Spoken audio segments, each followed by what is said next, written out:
একটি পীরখানা যেখানে রাত 12টার পর কোনো জীবিত মানুষ ফিরে আসে না। তুমি কি সাহস করবে একবার ঢুকতে?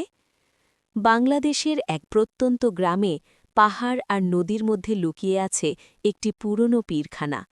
দিনে এটি সাধারণ দেখায়, কেউ কিছু অদ্ভুত খুঁজে পায় না, কিন্তু রাত নামলেই শুরু হয় অদ্ভুত ঘটনা।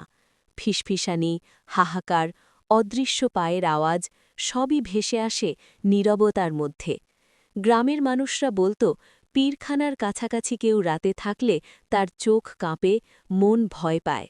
বছর ২০০৩ সালের শীতের এক রাত সেই গ্রামের মানুষদের ভয় সত্যিই প্রমাণিত হল। মাসের শেষ রাত, ডিসেম্বর। ঠান্ডা হাওয়া ঝাঁপিয়ে পড়ছে, পীরখানার পুরনো দেওয়াল কাঁপছে যেন। গ্রামের কিছু লোক নিখোঁজ হতে শুরু করে। পুলিশ অনুসন্ধান করে, কিন্তু কোনো সূত্র পাওয়া যায় না। অবশেষে সরকার পাঠায় ১০ জন সৈনিক। তাদের উদ্দেশ্য রাতের পীরখানার রহস্য খুঁজে বের করা। সৈনিকরা ভোরে গ্রামের স্কুলের মাঠে প্রস্তুত হয়, অস্ত্র, টর্চ লাইট, কমিউনিকেশন ডিভাইস সবকিছু হাতে।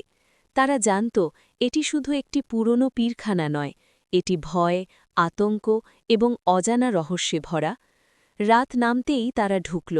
প্রথম কয়েক মিনিটে সব ঠিকঠাক মনে হল, কিন্তু হঠাৎ করেই অন্ধকার আরও গভীর হল। দরজা নিজেরাই বন্ধ হয়ে গেল। ভেতরে ভেসে আসল ফিসফিসানি, ফিরে যাও, তুমি এখানে নেই। সৈনিকরা একে অপরকে ডাকতে থাকল, কিন্তু কোনো সাড়া নেই। হঠাৎ কাঁপন, গোলমাল, চিৎকার সব মিলিয়ে এক দমবন্ধা পরিবেশ। টর্চলাইটের আলোতে দেখা যায় দেওয়ালের লাল হাতের ছাপ। কেউ এগিয়ে গেলে হাতের ছাপ যেন সরে যায়। বুটের আওয়াজ, যেমন কেউ চারপাশে চলি বেড়াচ্ছে, কিন্তু কেউ দেখা যাচ্ছে না। পরের সকালে দেখা যায় ৭ জন সৈনিকের লাশ, চোখ খোলা, মুখে আতঙ্কের ছাপ, রক্ত নেই, গুলির চিহ্ন নেই। দেওয়ালে লেখা আছে, তারা ফিরে এসেছে। মারা গেছে ৭ জন: sergeant Rashed Mahmud, corporal Mizanur Rahman, lance corporal Shawkat Ali, সৈনিক তানভীর হাসান, সৈনিক রবিউল ইসলাম, সৈনিক নাসির উদ্দিন, সৈনিক জাহিদুল করিম।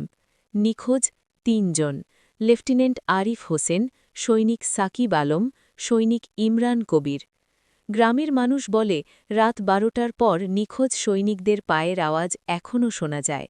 ভয় এবং রহস্যের বর্ণনা। পীরখানার ভেতর এখনও অদৃশ্য শক্তি কাজ করে। যারা ভেতরে যায় তারা শীতল হাওয়া, হাহাকার, ফিসফিসানি এবং অদ্ভুত ছায়ার সম্মুখীন হয়।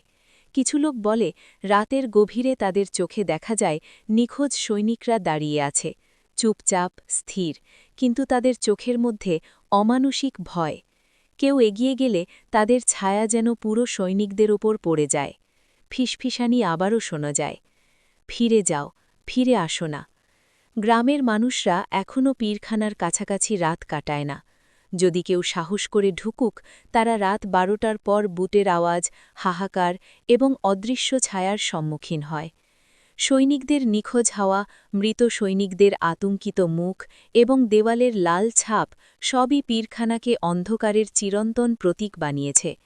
এই ঘটনা সত্যি নাকি কাল্পনিক সে নিয়ে বিতর্ক অনেক, কিন্তু রাতের পীরখানার আওয়াজ শুনলেই মানুষের দম বন্ধ হয়ে যায়।